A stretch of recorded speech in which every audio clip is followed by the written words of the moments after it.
I've realized that politics is behind almost everything.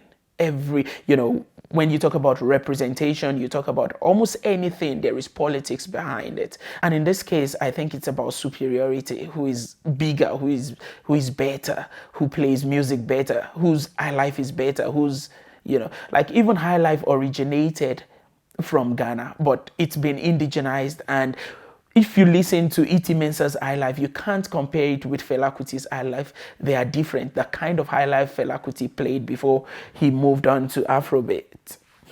So for me, it's just good to acknowledge everyone's contribution and then move on, rather than, like getting caught up in that argument of who is greater or who is superior.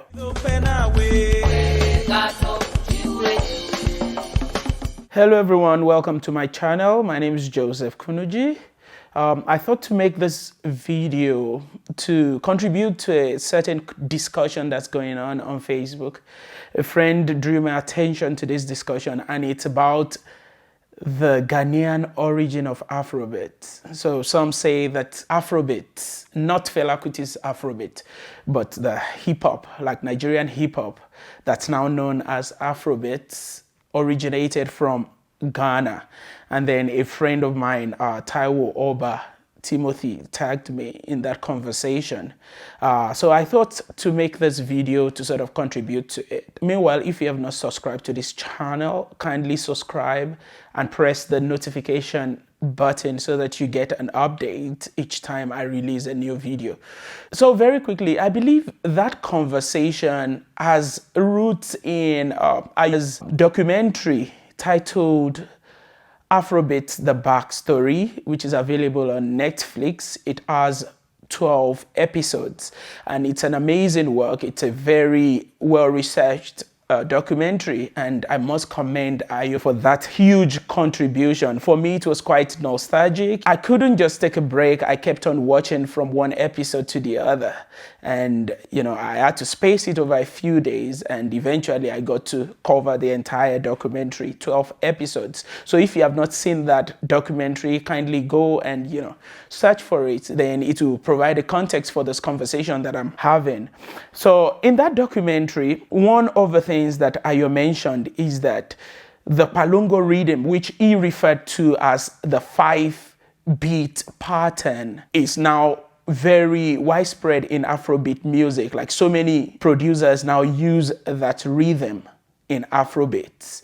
And originally, that rhythm is from Ghana. It's called the Palungo Rhythm. And that makes many people to conclude that Afrobeat originated from Ghana. Let me quickly demonstrate the Palungo Rhythm, which Ayo referred to in that documentary as the 5-beat pattern. So here is the Palungo Rhythm. It sounds something like this.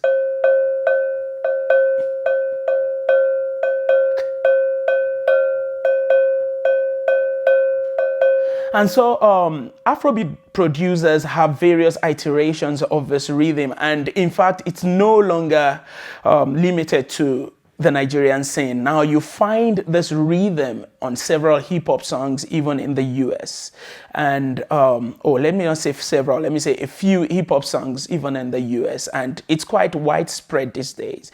And that has made many people to conclude that Afrobeat originated from Ghana.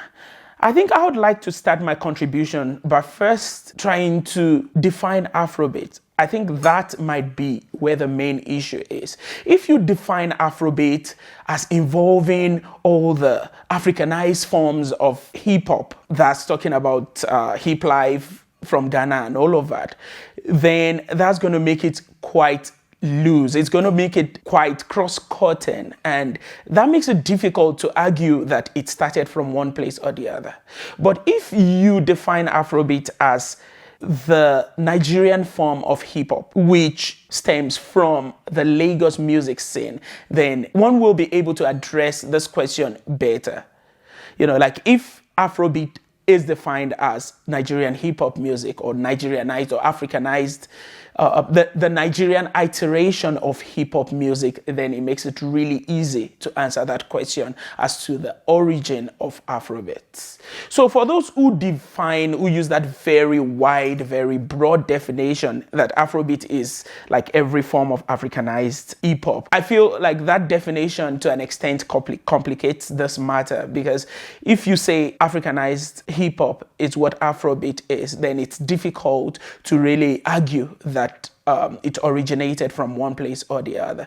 But if you narrow it down to Lagos and you say Afrobeat is the Nigerian form of hip hop, then it's really easy to answer that question.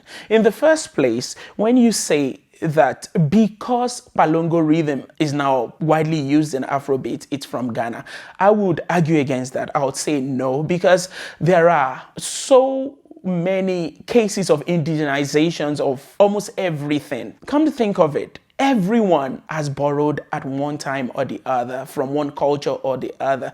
You know, I remember that on this channel, I had a conversation with Bola Ola, who spoke very much about that, the interconnectedness of almost the entire world.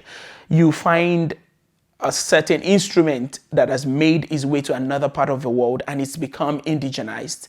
And for me, I think it would be quite narrow for you to say that because this thing originated from this region, then every iteration of that instrument or that practice has to be associated with that place of origin. I grew up with this rhythm without even knowing that its origin is Ghana. I grew up playing this rhythm in church, like almost everyone knows this rhythm.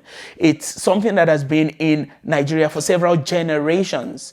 And for me, I would say that it has been indigenized in Nigeria. And so it's become Nigerian to an extent. Just like there are so many other things too that have originated from Nigeria and they've made their way elsewhere, and then they've become localized in that new territory or in that new space. You know, several years ago, this thing made its way from Ghana and now it's being used in Nigeria. Then you say because of that, the whole of, like, you override every contribution of all the producers in Nigeria and then say like everything about Afrobeat or Afrobeat itself originates from Ghana. I would strongly disagree with that. Remember that I said that there are so many Nigerians who grew up playing this pattern without even knowing that it originated from Ghana. And to them, this is something they can call home. This is what, if you would ask such people to play their indigenous music, they would probably play this rhythm. So I think the argument that this rhythm is strictly Ghanaian and so it doesn't belong elsewhere, I think is flawed fundamentally, to think about the fact that almost everything has a source elsewhere.